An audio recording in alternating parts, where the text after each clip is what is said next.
Hermam TV.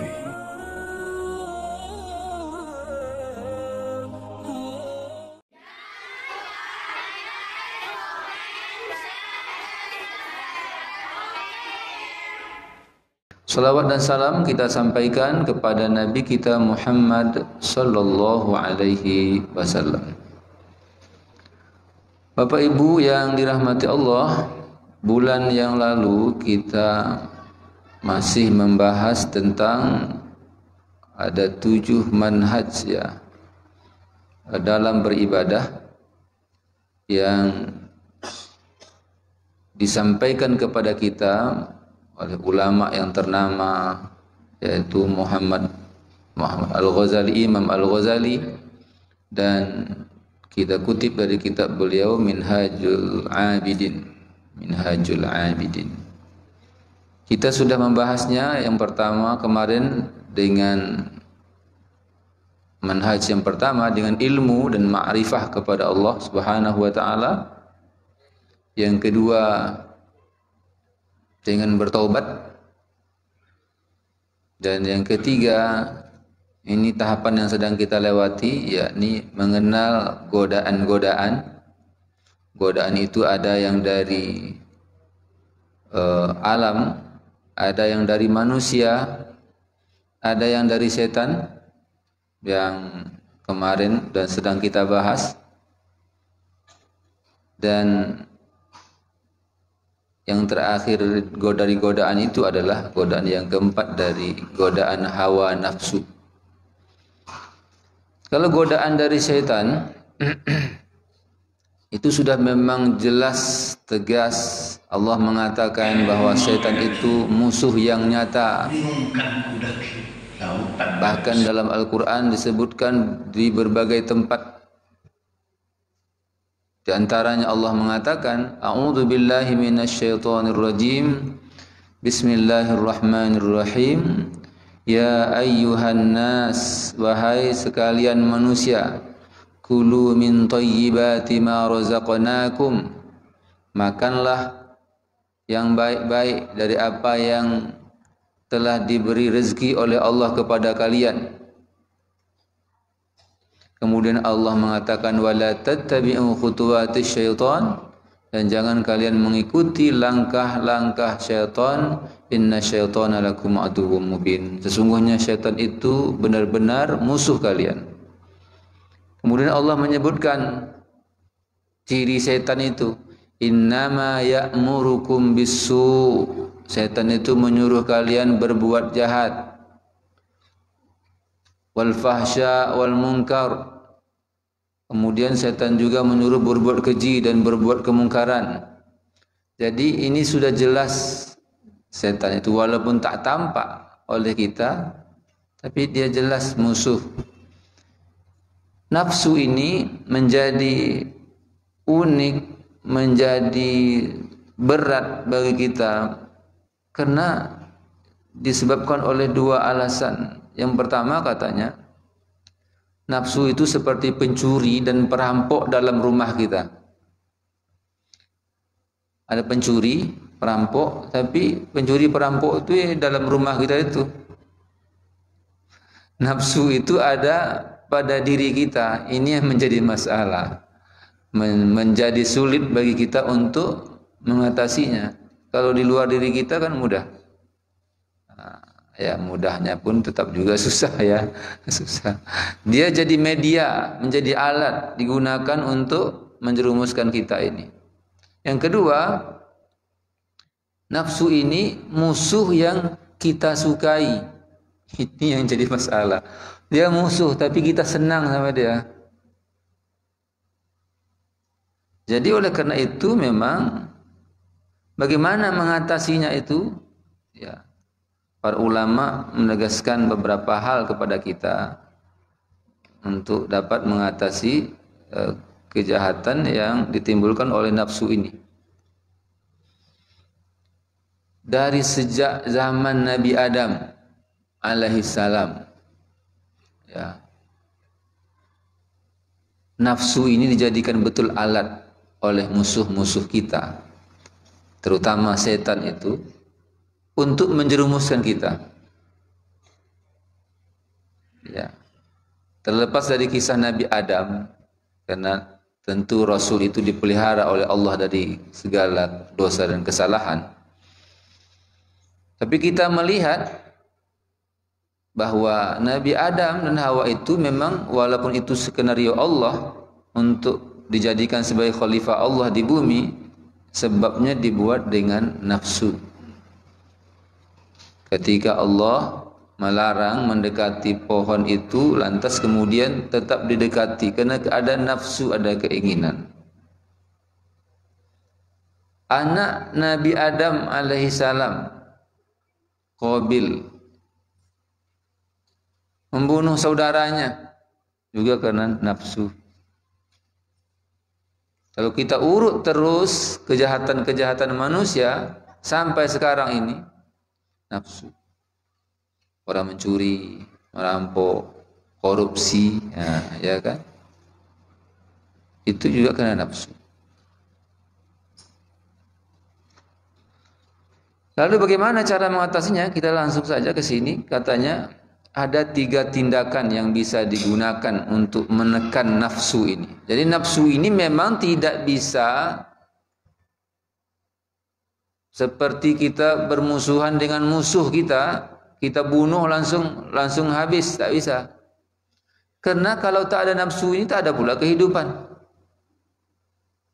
Nah, ini yang jadi masalahnya. Kita itu antara menggunakannya dan mengendalikannya. Itu makanya dalam Al-Quran juga disebut nafsu itu terkadang disebut dengan nafsu ammarah. Innan nafsa la ammaratum bisu. Nafsu ini mendorong kita, menyuruh kita untuk berbuat kejahatan. Tetapi juga ketika Allah panggil kita ini nanti menghadap Allah dengan nafsu juga. Apa kata Allah? Ya ayyatuhan nafsul mutmainnah irji'i ila rabbiki radiyatan mardiyah fadkhuli fi ibadi wadkhuli jannati. Nafsu mutmainnah.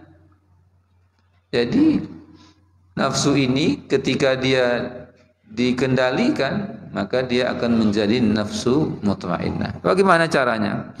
Yang pertama katanya dengan mengekang keras keinginan nafsu.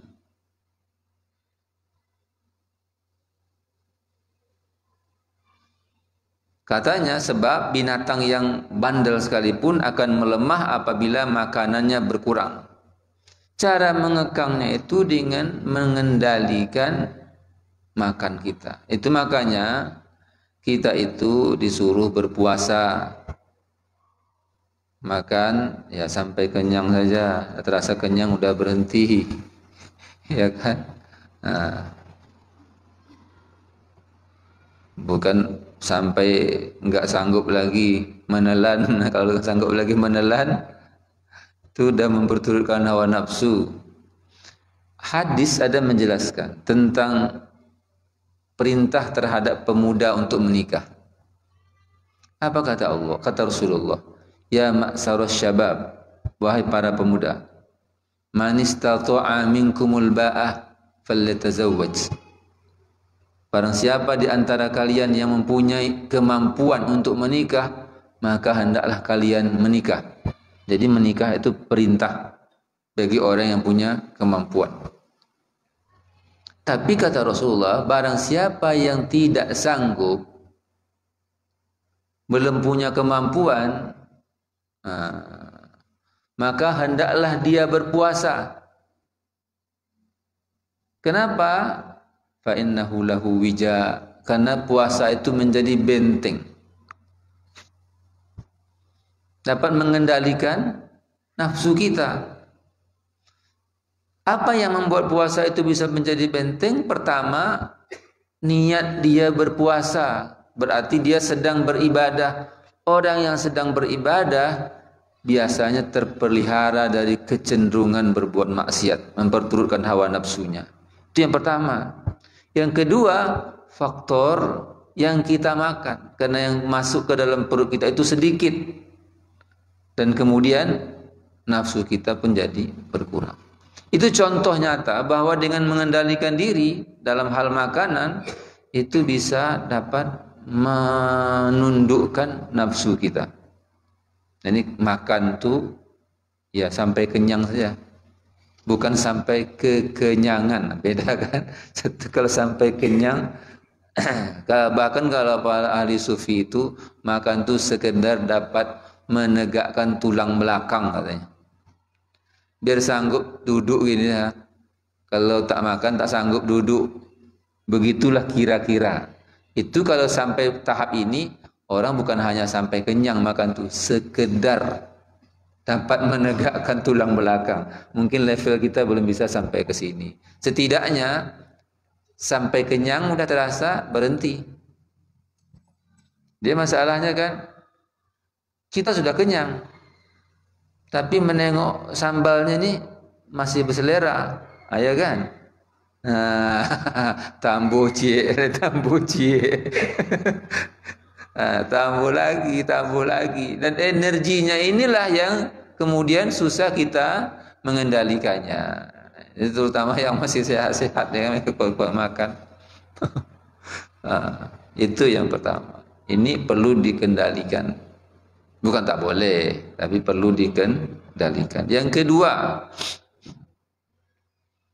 apa yang dapat kita lakukan katanya adalah memberi beban berat pada nafsu. Dikasih beban ya dengan apa? Ibadah-ibadah dan latihan spiritual yang keras. Jadi kadang memang kita itu disuruh oleh Allah, ittaqullaha mastata'tum. Kan gitu bunyinya kan? Di samping ada ittaqullaha haqqa tuqatih, ada. Artinya takwalah kalian kepada Allah sebenar-benar takwa itu maksimal tuh ya. Tapi dalam ayat yang lain disebutkan ittaqullaha mastata'tum. Takwalah kalian semampu kalian kita melakukannya. Tapi kita perlu untuk melatih diri. Salat umpamanya. Apa yang perlu dilatih? Ya apa yang kurang sama kita? Siapa yang tahu itu? Ya kita sendiri. Kita nih yang masih malas-malas sholat aja nih. Ya tentu dilatih sholat. Udah sholat nih, tapi waktunya masih molor-molor. Ini mudah-mudahan didengar melalui mic juga keluar kan. Yang masih molor-molor, latihnya apa? Tepat waktu. Oh sudah tepat waktu, tapi masih di rumah sholatnya, belum sholat berjamaah di masjid. Latih, dipaksa. Memang harus dipaksa. Kalau nggak dipaksa, nafsu itu sifatnya itu manja, bisa mengke, dia bisa juga kasar. Kita kasih sedikit toleransi, dia udahlah itu menjadi-jadilah. Dipaksa. Ini ilmunya memang harus kita sampaikan nih kepada anak-anak cucu-cucu ini yang sudah punya anak cucu-cucu. Ini memang perlu dilatih seperti itu. Tidak bisa bersantai-santai. Asal bersantai-santai, dia seperti menarik garis tuh. Timpang sedikit dari atas tuh, semakin jauh nanti kita menarik ini, dia akan semakin jauh dari titik yang seharusnya kita tuju. Jadi harus ada semacam pemaksaan terhadap diri untuk melakukan ibadah. Nah, jadi tidak bisa memang toleransi. Kita kadang-kadang melihat anak kita atau mungkin keluarga kita dengan bermalas-malas, mengulur-ngulur waktu, nantilah. Kita dalam pikiran apa? Saya kan masih muda, saya kan masih remaja, tidak apa-apa, saya kan masih anak-anak, baru umur 7 tahun. Woi, kalau ini kita biarkan, dia akan merajalela. nanti betul-betul di kerangkengnya kita akhirnya tak bisa melakukan apa-apa. Dikhawatirkan menjadi sebuah kebiasaan. Kalau sebuah kebiasaan itu terus menerus, maka jangan heran melihat ada orang udah sampai tua tetap tak ke masjid. Ada masalah sama dia, santai aja. Tahu dia enggak ada neraka, tahu dia enggak ada akhirat, tahu. Siapa pula tak tahu? Gimana berat kaki itu, mau tempat wudhu itu susah. Ini yang jadi masalah. Mudah-mudahan kita terlindung dari itu, keluarga kita, begitu juga warga masyarakat kita juga seperti itu. Memang harus dipaksakan.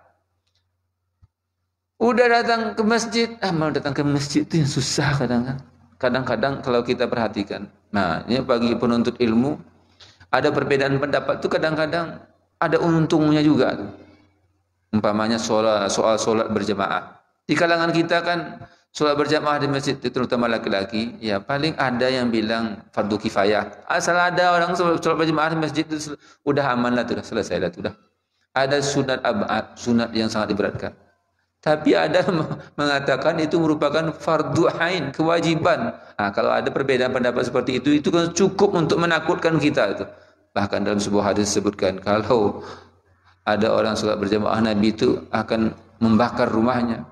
Begitu sangat pentingnya Rasulullah mengutamakan sholat berjamaah. Kita badan sehat, hujan lebat tidak, angin puting beliung tak ada juga, tak dapat juga datang ke masjid, belum juga bisa begitu. Mana ceritanya itu? Ya kan? Memang harus dilatih. Umur saya Pak baru 15 tahun. 15 tahun baru. Udah lama tuh. 7 tahun udah disuruh sholat. Ya kan, ke 15 tahun udah 8 tahun pula berlalunya. 8 tahun masih belajar juga lagi. 15. Saya kan baru 20 tahun, apalagi 20 tahun. Nah, tuh. Gimana kita tuh? Nah, jadi sampaikan sama laki-laki atau yang merasa laki-laki, ya kan? Kita sampaikan sama keluarga kita tuh, biar berasa dipentingkan. Dilatih. Udah bisa ke masjid tapi malas rawatib, Ustaz. Nah, latih rawatibnya. Udah selesai rawatib, saya belum bisa bangun malam tahajud, Ustaz. Paksakan. Cari cara gimana caranya. Tak dapat seperti orang sampai 11 rakaat umpamanya. Ya 2 rakaat aja, tambah 1 witir, selesai 3 rakaat. Atau kalau enggak witirnya sebelum tidur, kalau seandainya susah sekali. Memang harus dipaksakan. Begitu juga ibadah yang lain, baca Quran, susah kali. 1 baris 1 hari aja susah. Kok begitu kali susahnya? Iya, kalau orang memang tak bisa, memang tak bisa. Bapak-bapak, ibu-ibu aja yang rajin saja. Barangkali yang merasa enggak payah, 1 lembar, 2 lembar 1 hari. Bagi mereka yang tak terbiasa, harus dipaksakan. Mudah-mudahan corong mic ini mendengarkan, mengingatkan saudara-saudara kita yang mungkin lalai dari itu. Dan termasuk kita juga. Bapak Ibu sekalian, jadi harus latihan spiritual yang keras, dilawan betul-betul untuk beribadah kepada Allah Subhanahu wa taala. Yang ketiga, memohon pertolongan kepada Allah. Kalau kemarin waktu trik kita melawan setan itu disebutkan pertama usaha keras itu ya. Yang kedua berdoa. Ya. Ini juga berdoa. Karena memang kita ini seperti yang selalu kita sampaikan tidak bisa berbuat apa-apa, tidak memiliki kemampuan apa-apa kalau kita itu tidak ditolong oleh Allah Subhanahu wa taala. Itu makanya kita selalu berdoa. Doa itu bukan untuk kita aja kadang. Doa untuk saya, doa untuk keluarga kita, doa untuk anak kita, orang tua kita terutama, ya kan? Dan seterusnya kaum muslimin muslimat, doakan kawan kita, jamaah kita, doakan saudara-saudara kita, tetangga kita. Sebut sekali-kali. Kalau yang parah-parah kali rasanya sebut dalam doa kita. Biar terkaget-kaget dia. Mana tahu ada kita di antara keluarga, di antara saudara, di antara warga kita memang tak sholat dia. Mungkin tidak ada, mungkin aja. Masuk ke dalam doa sekali. Ya Allah, setahu saya sebulan ini belum juga bisa sholat namanya kan. Doa kan dia. Tuh. Tapi doa itu terutama untuk diri kita sendiri. Jadi memohon pertolongan kepada Allah. Agar apa? Agar kita itu tidak memperturutkan hawa nafsu. Nah, itu yang kita selalu doakan juga. Allahumma inni a'udzubika apa doanya itu ya? Kalau nggak sedang berdoa nggak lupa pula jadinya kan. Min nafsil la tashba, gitu. Min nafsil la tashba, dari nafsu yang tidak diperturutkan. Jadi kalau min du'ain la yusma wa min la nafsil la tashba, jadi tidak diperturutkan. Artinya apa? Kita memang perlu memohon pertolongan kepada Allah agar tidak menjadi orang yang memperturutkan hawa nafsu. Karena kita tahu begitu bahayanya hawa nafsu ini. Karena dia ada dalam diri kita. Lalu apakah kalau memang kita mengekangnya, memberi beban berat dengan tujuan melatih diri kita dalam beribadah kepada Allah dan memohon pertolongan kepada Allah, lantas kemudian langsung dengan tiba-tiba langsung berubah? Tentu tidak. Tahapannya itu terus. Dalam mengikuti tahapan itu harus terus bersabar.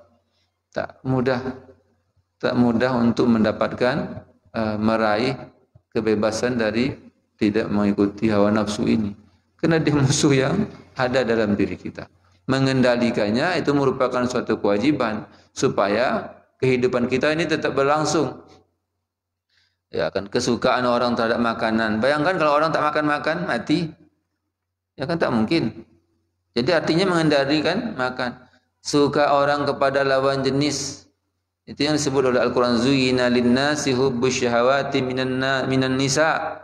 Ya kan? Allah hiasi itu kesukaan terhadap lawan jenis. Kalau orang tak suka-suka sama lawan jenisnya, laki-laki tak suka sama perempuan, perempuan tak suka sama laki-laki, ya dunia ini jadi bermasalah. Tak berkembang-kembang. Habis ya kan? Manusia jadi semakin lama semakin habis. Ya. Sedangkan sekarang aja orang kehidupannya terancam, ya kan? Kenapa? Karena orang takut sekarang punya keturunan.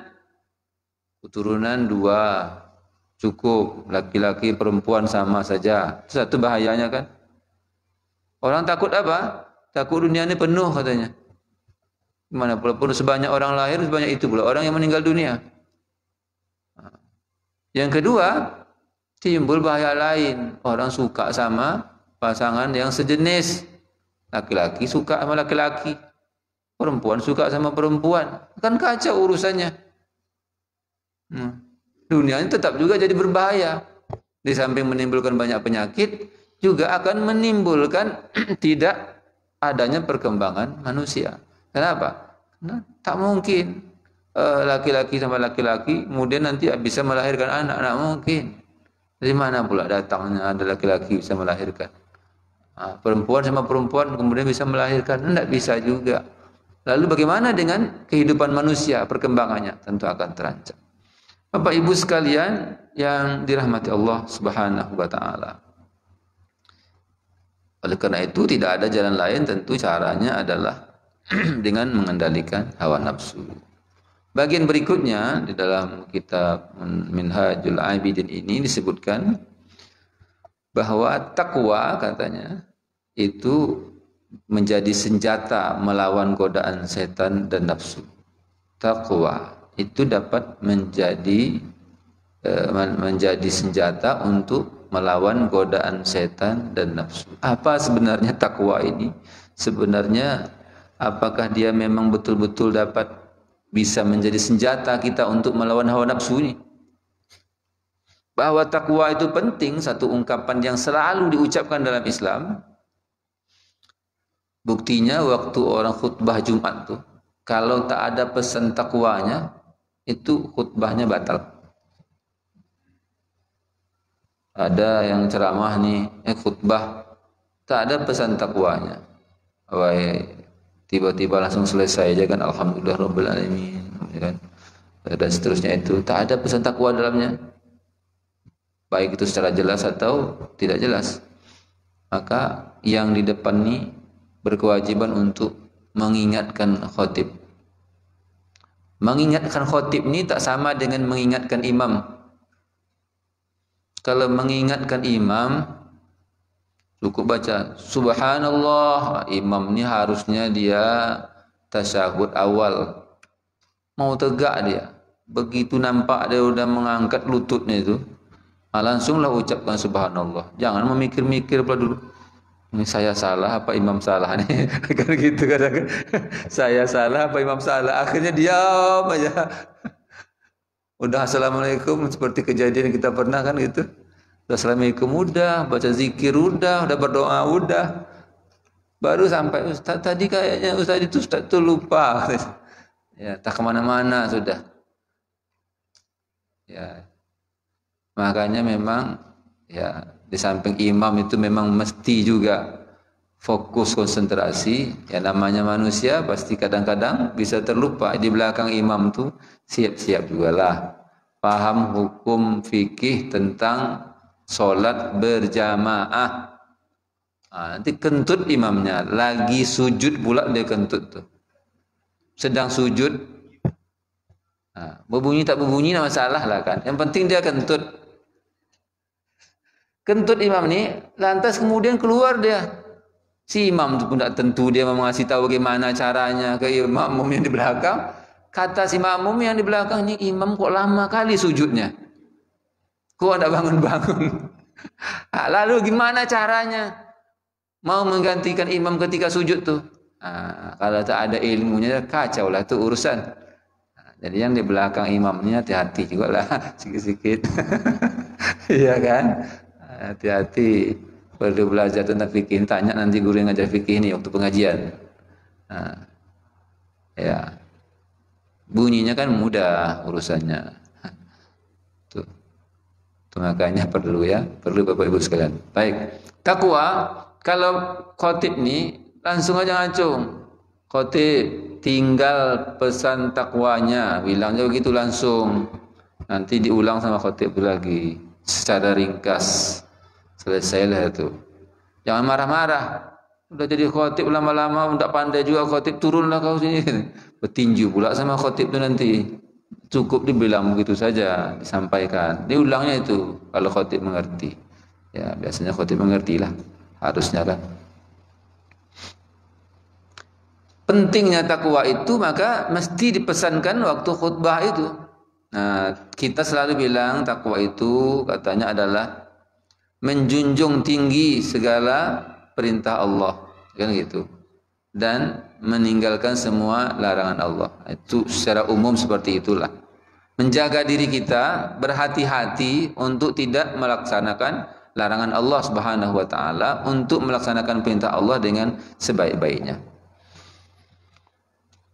Bagaimana pentingnya manfaat takwa ini? Di sini disebutkan beberapa ayat Al-Qur'an menunjukkan pentingnya takwa itu. Yang pertama disebutkan di sini katanya a'udzubillahi minasyaitonirrajim wa in tasbiru wa tattaqu fa inna dzalika min azmil umur. Jika kalian bersabar kata Allah dan bertakwa, maka sesungguhnya yang demikian itu termasuk urusan yang patut diutamakan. Ayat ini menggambarkan pujian Allah tentang sifat takwa. Itu merupakan urusan yang patut diutamakan, diprioritaskan. Kalau ada dua urusan, yang pertama urusan takwa kepada Allah, yang kedua urusan pribadi kita, maka urusan takwa kepada Allah itulah yang didahulukan. Ada urusan mau sholat nih berjamaah, ada mau menyelesaikan kontrak yang harus ditandatangani. Mana mau didahulukan? Nah, sholatlah kita dulu, ajak orang untuk sholat. Habis sholat nanti baru selesaikan kontrak kita. Takutnya nanti kalau nggak diselesaikan nanti dulu tidak pula, nanti dicap sama orang lain pula, tidak pula dapat kita. Itu dah lain lagi ceritanya. Itu pujian terhadap sifat takwa. Yang kedua, wa in tasbiru wa tattaqu kata Allah, Jika kalian bersabar dan bertakwa, la yadurrukum kaiduhum syai'a. Katanya, tidak bisa tipu daya mereka itu memudaratkan kalian sedikit pun. La yadurrukum kaiduhum syai'a. Jadi kalau kita bersabar, kita bertakwa, tipu daya orang tidak akan bisa mempengaruhi kita. Jadi kalau ingin mempertahankan ini umat Islam di Indonesia ini kan mayoritas nih. Harusnya umat Islam itu berkuasa dalam pengertian sesungguhnya. Harusnya. Dengan sifat-sifat utama Islam itu. Tapi kenapa orang Islam mengeluh dengan keadaan di negara ini? Karena orang Islamnya tak takwa, tak bersabar. Itu aja masalahnya. Nah, itu dalam surah Al-Imran. Katanya, la yadurrukum, tidak akan membuat kamu berbahaya, tidak membuat kamu rusak, tidak membuat kamu mudarat sedikit pun kalau wa in tasbiru wa tattaqu. Itu yang kedua. Yang ketiga, auzubillahi innallaha ma'al ladzina taqaw wal ladzina hum muhsinun. Sesungguhnya Allah itu bersama orang yang bertakwa dan orang yang berbuat kebaikan. Nah, kalau udah bersama maksudnya apa nih? Kalau udah bersama Allah udah selesai lah itu urusannya itu kan. Lalu kalau begitu cukup dapatkan ketakwaan atau menjadi orang yang berbuat baik, ihsan. Cukup dengan itu saja kan? Karena Allah akan bersama orang yang bertakwa. Innallaha ma'al ladzina taqaw walladzina hum muhsinun. Selesai. Jadi kalau begitu, setan dari bujukan setan, nafsu kita itu pun akan terjaga kita insyaallah. Yang keempat, apa kata Allah? Diselamatkan dari kesulitan, diberi rezeki yang halal. Wa may yattaqillaha yaj'al lahu makhraja wa yarzuqhu min haitsu la yahtasib. Ini ayat selalu kita dengar nih. Barang siapa yang takwa kepada Allah, Allah jadikan jalan keluar bagi masalah kehidupannya dan Allah beri dia rezeki dari jalan yang tak diduga-duganya. Rezeki itu bentuknya seperti apa? Ya bisa jadi bentuknya betul-betul material. Bisa juga bentuknya kecenderungan kita untuk melakukan ketaatan. Tidak mau melakukan perbuatan yang dilarang oleh Allah Subhanahu wa taala. Banyak sekali ayat yang menjelaskan ini. Insyaallah nanti dalam waktu yang lain kita akan jelaskan. Dan bagaimana hubungannya takwa dengan menjadi senjata untuk melawan setan dan juga melawan nafsu buruk yang ada dalam diri kita. Mudah-mudahan apa yang kita sampaikan ini menjadi renungan, jadi pelajaran, perhatian kita semua untuk menjalani kehidupan lebih baik sampai akhir hayat kita. Amin ya rabbal alamin. Subhanakallahumma wa bihamdika asyhadu an la ilaha illa anta astaghfiruka wa atubu ilaik. Assalamualaikum warahmatullahi wabarakatuh.